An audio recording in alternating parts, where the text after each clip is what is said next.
भाइयों और बहनों, राष्ट्रपति जी ने आपातकाल की घोषणा की है।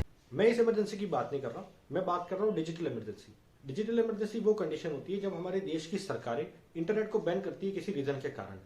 पिछले 5 सालों में अगर हम डेटा को देखें तो पूरी दुनिया में आपको जान के ताज्जुब होगा कि पूरी दुनिया में हम टॉप पे हैं इंटरनेट बैन करने के केसेस में। क्या बात है सर। हमारे पास जो 2 कंट्रीज आती है वो है यूक्रेन और ईरान। और अगर हम इंडिया का डेटा देखें 2022 का, तो इंडिया में सबसे ज्यादा केसेस जम्मू एंड कश्मीर में रिपोर्ट किए गए हैं, उसके बाद राजस्थान और उसके बाद उत्तर प्रदेश। इन 3 स्टेट में सबसे ज्यादा इंटरनेट बैन के केसेस रिपोर्ट किए गए।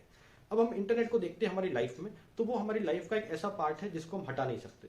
चाहे हमें नेविगेशन का यूज करना हो अगर हम किसी नए शहर में हैं, चाहे हमें फूड डिलीवरी एप्स का यूज करना हो, चाहे हमें कुछ टैक्सीज को बुलाना हो, चाहे हमें हमारा असाइनमेंट सबमिट कराना हो या फिर वर्क फ्रॉम होम करना हो, इंटरनेट पूरी तरह से हमारी लाइफ में कनेक्टेड है। और इंडिया जैसी कंट्री जहाँ पे 85 करोड़ लोग जो इंटरनेट के सब्सक्राइबर हैं, वहां पे तो इफेक्ट बहुत ज्यादा आता है जब रेगुलर तरीके से इंटरनेट को बैन कर दिया जाता है।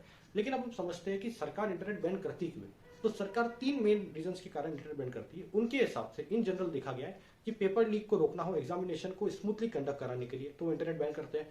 उसके अलावा अगर कोई प्रोटेस्ट हो रहा हो, फेक न्यूज फैलने से रोकना जाए, इसलिए इंटरनेट बैन किया जाता है, या फिर कोई दंगा फसाद हो तो इंटरनेट बैन किया जाता है। लेकिन सोचने वाली बात यह है कि इतने बड़े डेमोक्रेटिक इंस्टीट्यूशन में क्या केवल एक ही रीजन है? बाकी कोई कॉम्पिटेंट अथॉरिटी है ही नहीं जो इन चीजों को रोक सके। अब इंटरनेट भी खुद को समझता होगा। हम कोई मंदिर का घंटा है कि कोई भी आके बजा जाता है।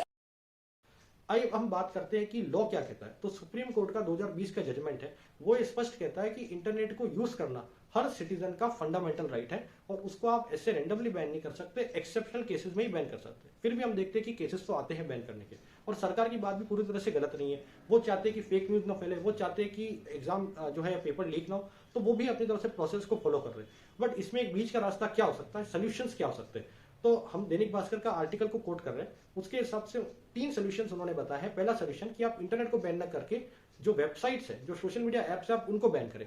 दूसरा एक टेक्निकल रीजन ये कि आप बैकएंड से कुछ कीवर्ड्स को ब्लॉक कर दीजिए, और तीसरा आप कुछ साइट्स को ब्लैकलिस्ट कर दीजिए। इन 3 सोल्यूशन से माना जाता है कि ये चीजें कंट्रोल भी होगी, और एक बैलेंस अप्रोच जरूरी है जहां पे लोग इतना इंटरनेट यूज भी करते हैं, उस पर डिपेंडेंट भी है, और साथ साथ कि सरकार के कंसर्न्स भी जो है वो एक लाइन में आए, वो कोइंसाइड हो, और एक बेटर अप्रोच के साथ एक सोल्यूशन मिले इस प्रॉब्लम को। आपका क्या राय है, आप बताइएगा।